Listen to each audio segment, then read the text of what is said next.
റിയക്ക് കയ്യില്ലാത്ത ഡ്രസ്സൊക്കെ നല്ല ഇണക്കമാണ്. എനിക്കും ഇങ്ങനെ ഇടാനൊക്കെ ഇഷ്ടമാണ്. പക്ഷേ നാട്ടുകാരൊക്കെ എന്തെങ്കിലുമൊക്കെ പറയൂലേ. ഒരച്ചടക്കൂല്ലെന്നേ എല്ലാവരും പറയുള്ളൂ.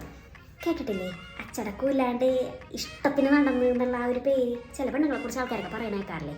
അതുപോലെ നമ്മളെക്കുറിച്ചും പറയൂലേ. ഞാൻ ആ കാര്യം കൊണ്ടാണ് ഇടാത്തത്. നമ്മുടെ ജീവിതത്തിൽ എന്തിടണമെന്നും എങ്ങനെ നമ്മുടെ ജീവിതം കൊണ്ടുപോകണമെന്നും തീരുമാനിക്കേണ്ടത് നമ്മളാണ്, അല്ലാണ്ട് നാട്ടുകാരല്ല. നാട്ടുകാരെ കാണിക്കാൻ വേണ്ടി ജീവിച്ചാൽ അതിനേ നേരം കാണും. അച്ചടക്കത്തിൽ അപ്പനമ്മമാർ വളർത്തിയ പിള്ളേര് കയ്യും കാലും ഇല്ലാത്ത ഉടുപ്പൊന്നും ഇടൂലെന്നാണ് എൻ്റെ വീട്ടുകാരെന്നെ പഠിപ്പിച്ചേക്കുന്നത്. അത് കാരണം നാട്ടുകാരെ കൊണ്ട് പറയിപ്പിക്കാനായിട്ട് എനിക്കിഷ്ടമല്ല. എൻ്റെ ചേച്ചി ഈ ലോകത്തൊന്നും അല്ലേ ജീവിക്കണത്. ഇന്നത്തെ കാലത്ത് ഗുഡ് സർട്ടിഫിക്കറ്റ് കിട്ടിയിട്ടൊന്നും ഒന്നും കിട്ടാൻ പോണില്ല.